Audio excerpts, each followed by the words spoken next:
ایک دفعہ کا ذکر ہے کہ ایک بادشاہ ہوا کرتا تھا جس کی کوئی اولاد نہ تھی۔ ایک دن اس نے اپنے وزیر سے کہا، بھائی تم اپنے بیٹے کو چند دنوں کے لیے یہاں کیوں نہیں لے آتے؟ اگلے دن وزیر اپنے بیٹے کے ساتھ آیا۔ بادشاہ اسے دیکھ کر خوش ہوا اور پیار کرنے لگا، اور وزیر سے کہا، اس بات کو یقینی بناؤ کہ بچے کو آج کے بعد رونے نہیں دو گے۔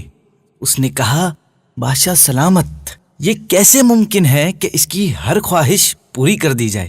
بادشاہ نے جواب دیا، یہ کوئی بڑا مسئلہ تو نہیں ہے، میں سب کو کہہ دیتا ہوں کہ اس کی ہر خواہش کو پورا کر دیا جائے اور اسے کبھی رونے نہ دیا جائے۔ وزیر نے کہا، ٹھیک ہے، اس سے پوچھ لیتے ہیں کہ یہ کیا چاہتا ہے۔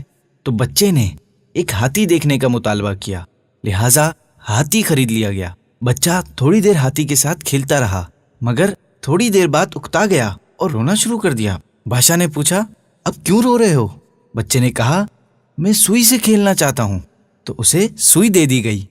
اس نے سوئی کے ساتھ کھیلنا شروع کر دیا، مگر تھوڑی دیر بعد پھر رونا شروع کر دیا۔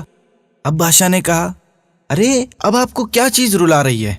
بچے نے کہا، میں اس ہاتھی کو سوئی کے سوراخ سے گزارنا چاہتا ہوں۔ تو جس طرح بچے کی ہر خواہش پوری نہیں کی جا سکتی، بالکل یہی معاملہ ہمارے نفس کا ہے۔ اب سوال یہ پیدا ہوتا ہے کہ اس کا کوئی علاج ہونا چاہیے، اور اس کا ایک بہترین حل جس سے نفس کی اصلاح ہو، کسی اللہ والے کی صحبت اختیار کرنا ہے۔